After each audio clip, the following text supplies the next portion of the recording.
Good evening, everyone. You're smiling already, and I haven't said much. Hopefully those smiles may even turn to laughter before I'm done with you.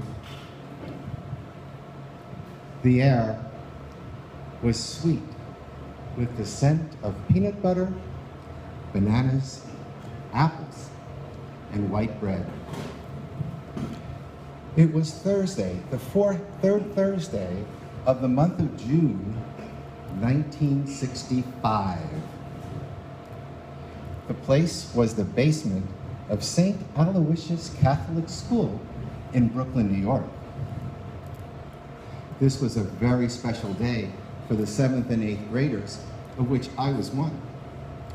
The reason why it was a special day is because it was the day of our school field trip to Rye Beach, New York.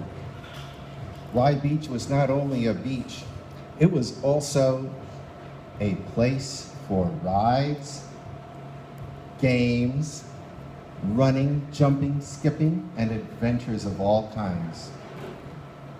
There was a lot of anticipation for weeks before that wonderful, magical Thursday. There were 160 children, 7th and 8th graders, in the basement of St. Aloysius School that morning. And 4 nuns were able to keep us under control and quiet enough so that you could hear the lunchbox handles clanking as one by one or two by two we filed into that room. Boys on the right, girls on the left. It was so quiet that most of us, I'm sure, could hear the slight rumble of the diesel engines of the 4 buses waiting outside at the curb, waiting to take us, the 7th and 8th grade of St. Aloysius Catholic School, to Rye, New York, on the adventure of our lives.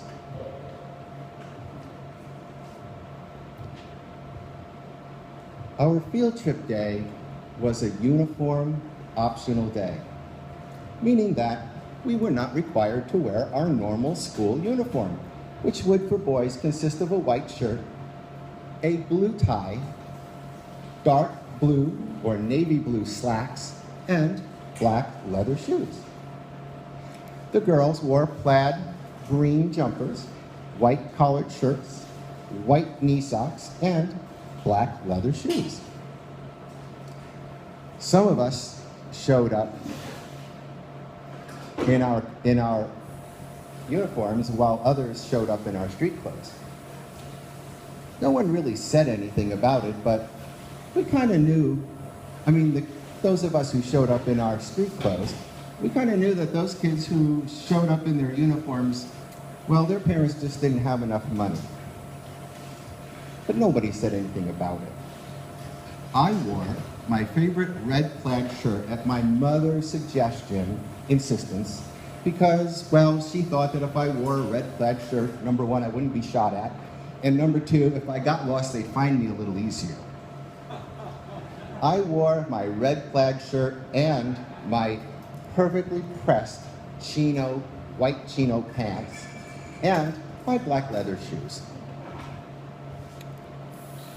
Well, it was becoming time to board the buses.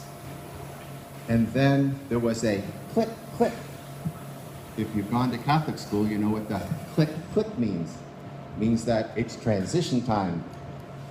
One by one, line by line, we went out of the building, up the stairs, onto the sidewalk, perfectly, one in front and one behind each other. We filed into the bus. Again, girls on the left, boys on the right, 2 by 2.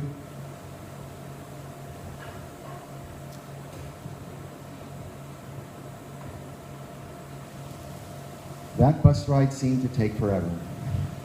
There was so much anticipation of what fun we would have. Now, I was planning on having a great time at Rye Beach because I had $5 in my pocket.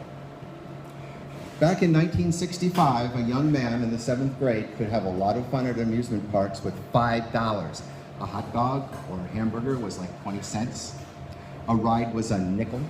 I mean, I was a little concerned that I wouldn't be able to spend all of the $3 from my grandmother and $2 from my parents for a total of $5, and I thought, gee, I hope we're here long enough so I can just enjoy all of this, and how much cotton candy can I eat?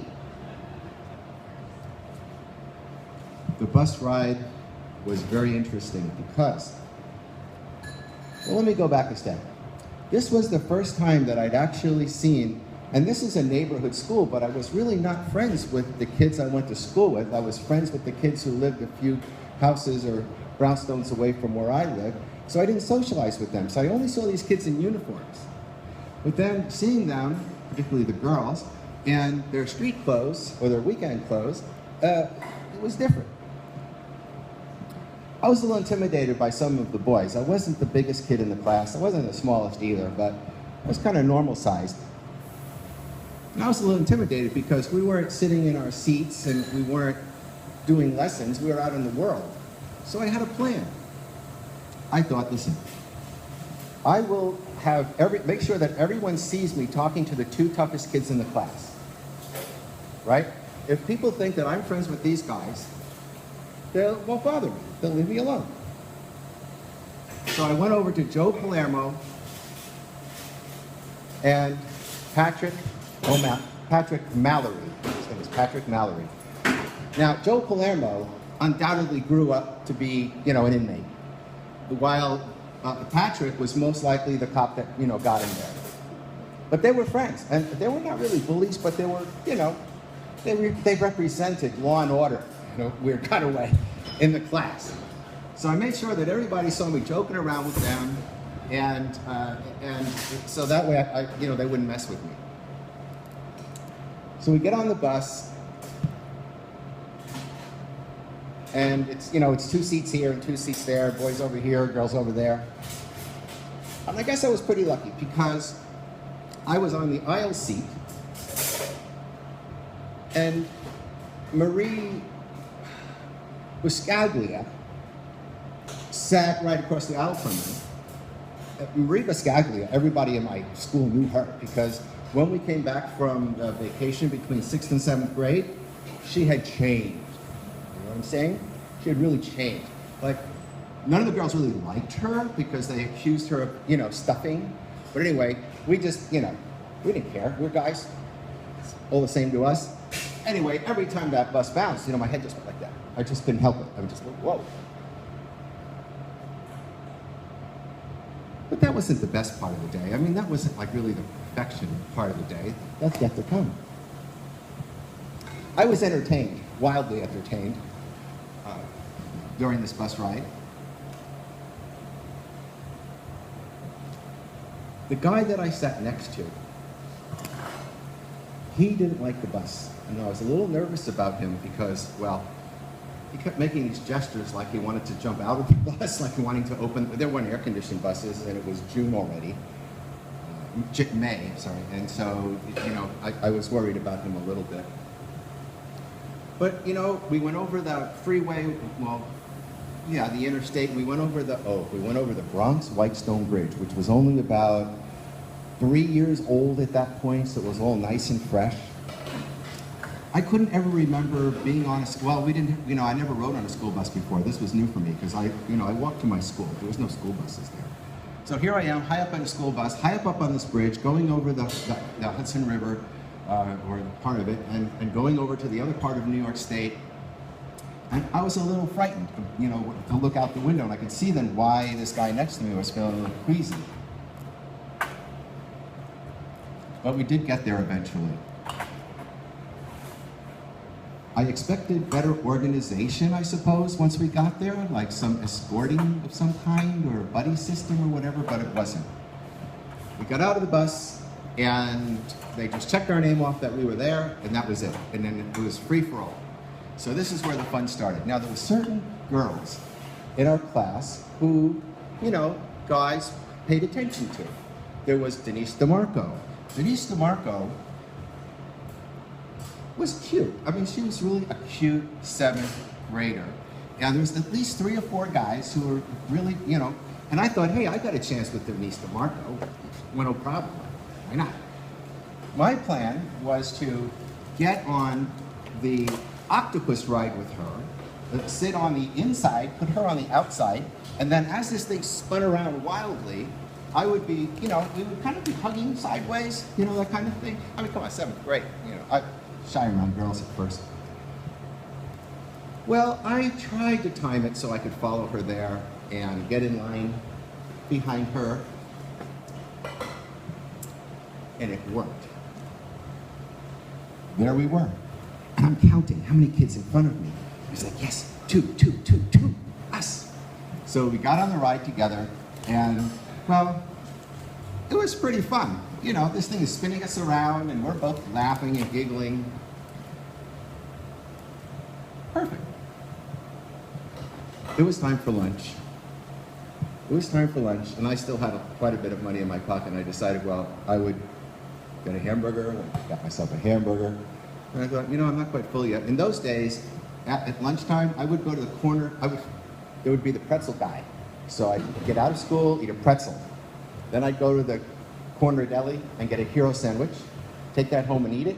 And on the way back, there was something else that was for sale by the school. Anyway, I could eat a lot of food when I was a kid, a lot of food. So I had a hamburger, perfect. I had hot dogs, one hot dog, great.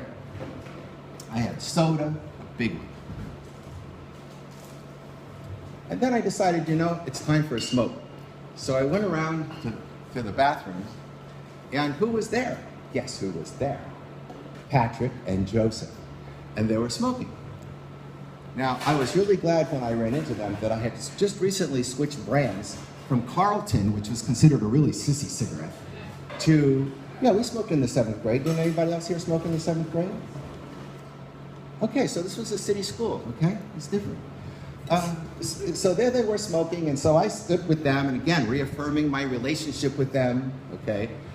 And I'm smoking Marlboros now because I had switched from Carlton, and I felt much more, better about, relating to the Marlboro man.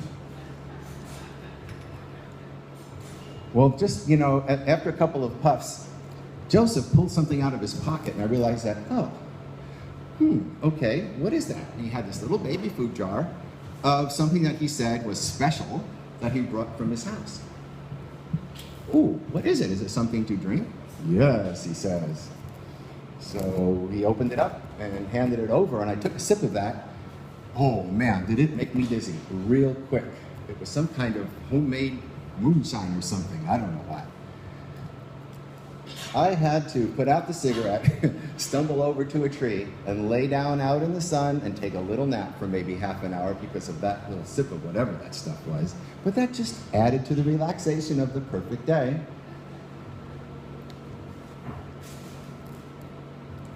When I got back up on my feet, again, I still had tickets, I still had money, and I decided, it's time for me to do something really daring, and I'm going to go on a ride that I would normally be afraid of.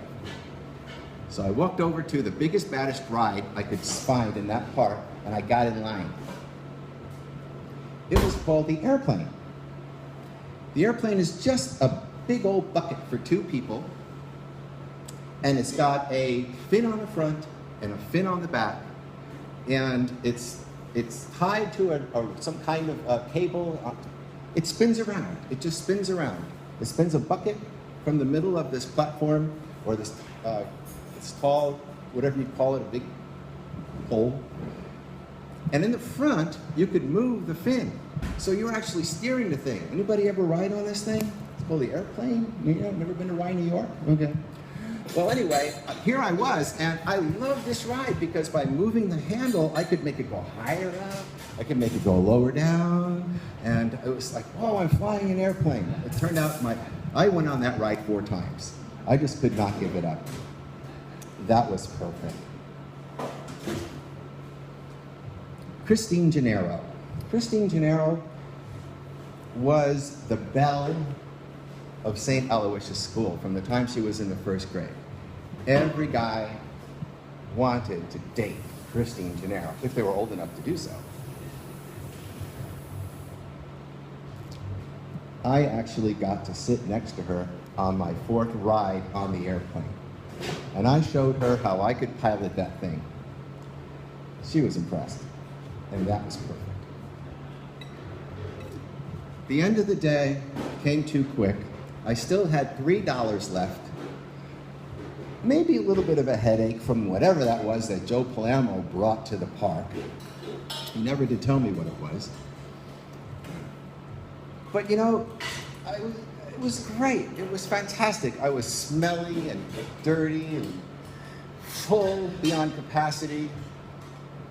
We all piled into the bus, which didn't smell like peanut butter and bananas and apples and white bread anymore.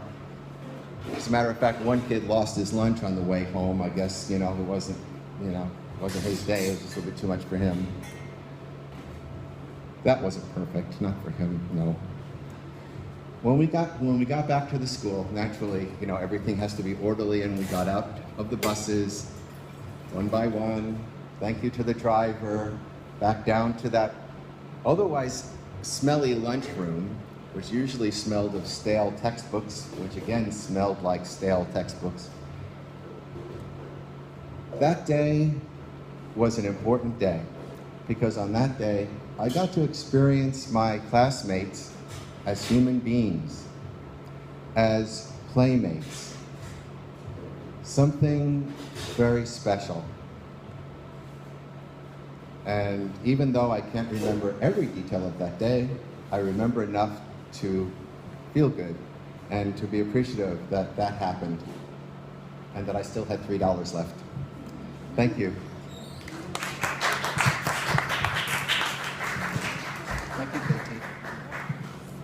Thank you.